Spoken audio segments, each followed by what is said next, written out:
Bon, aujourd'hui nous sommes le vendredi 20 juin 2025 et l'on se retrouve pour les chroniques de Vénus, ta guidance sentimentale. Cette semaine, j'ai effectué mon tirage avec l'oracle d'Aphrodite d'Aurélie Milaré, plus connue sous le pseudo d'Auriliel. La première carte que j'ai tirée te parle de cadeaux, de surprises et d'inattendus. Alors, là, mon petit rayon, il se pourrait bien que ton autre te surprenne de quelque manière que ce soit par un cadeau concrètement, quelque chose de matériel, soit par une bonne surprise, quelque chose d'inattendu, comme le dit cette carte. En tout cas, que ce soit un geste, une attention, un véritable cadeau dans la matière, quelque chose d'onéreux, peu importe.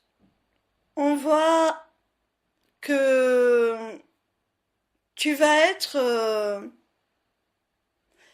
mis à l'honneur, mon petit rayon là. Tu vas vraiment recevoir quelque chose que tu n'espérais plus et ça va te faire très plaisir. La seconde carte que j'ai tirée te parle de passé, de nostalgie et de regret. Alors pour moi, ce cadeau, cette surprise, cette chose inattendue qui va survenir là dans ta vie sentimentale est liée à quelqu'un de ton passé. C'est quelqu'un qui va vraiment ressurgir là parce qu'il n'a pas réussi à t'oublier, parce qu'il a des regrets. C'est quelqu'un qui revient comme ça du passé, qui ressurgit du passé et apparemment c'est quelque chose qui va te faire plaisir, ce retour. Parce que toi-même, tu as la nostalgie, cette carte nous le montre, de ces moments passés avec cette personne. Tu as toi aussi des regrets. Toi aussi, tu es toujours tourné vers le passé. Alors, je pense vraiment que ce cadeau, cette surprise, le retour de cette personne va te faire très plaisir. La troisième carte nous parle d'amour virtuel et d'amour platonique. Alors, on voit à travers cette carte que votre lien en est resté à quelque chose quand même de pas très engagé pour le moment.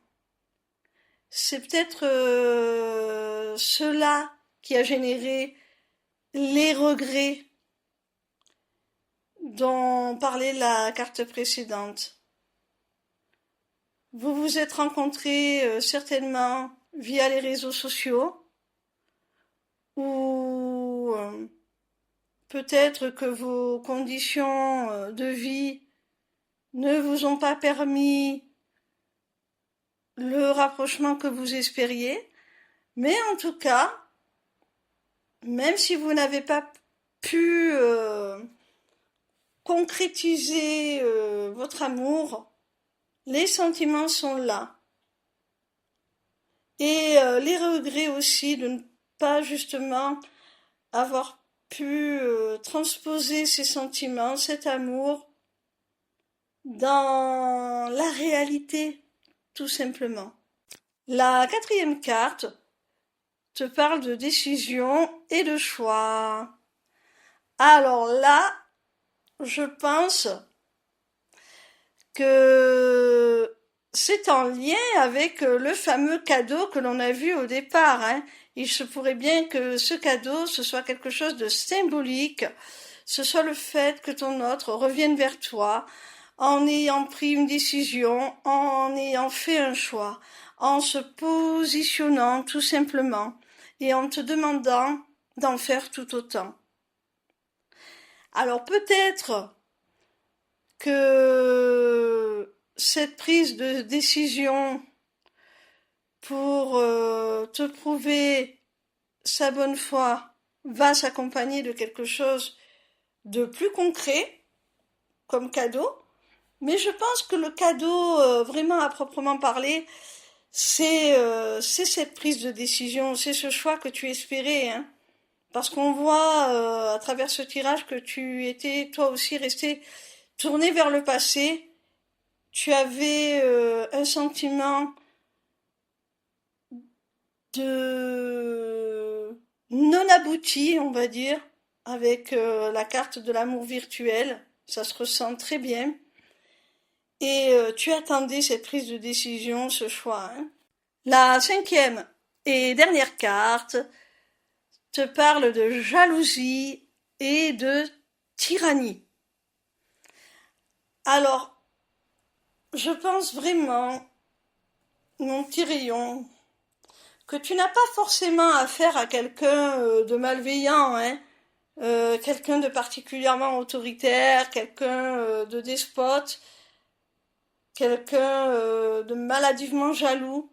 Ce n'est pas mon ressenti. Par contre, j'ai la sensation que cette carte nous dit que ce qui a poussé ton autre à prendre cette décision, à faire ce choix, c'est tout simplement parce qu'il a eu peur de te perdre.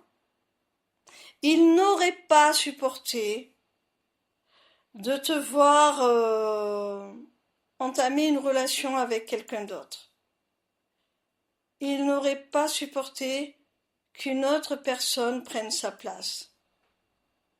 Ça lui aurait été insupportable que des sentiments pour quelqu'un d'autre naissent dans ton cœur. Il ne l'aurait pas supporté, ça aurait été intolérable pour lui. Quand je dis lui, je parle de ton autre, hein, ce n'est pas genré. Ça lui aurait été intolérable. Et c'est la raison qui l'a poussé à faire ce choix, à prendre cette décision, à s'engager, à s'investir dans votre relation. Tout simplement par peur de te perdre. Si cette guidance résonne en toi, si elle te parle, si elle te semble correspondre à ta situation, alors tiens en compte. Malgré tout, si toi ou ton autre êtes du signe du Bélier, de la Vierge ou du Capricorne, portez une attention particulière à cette guidance.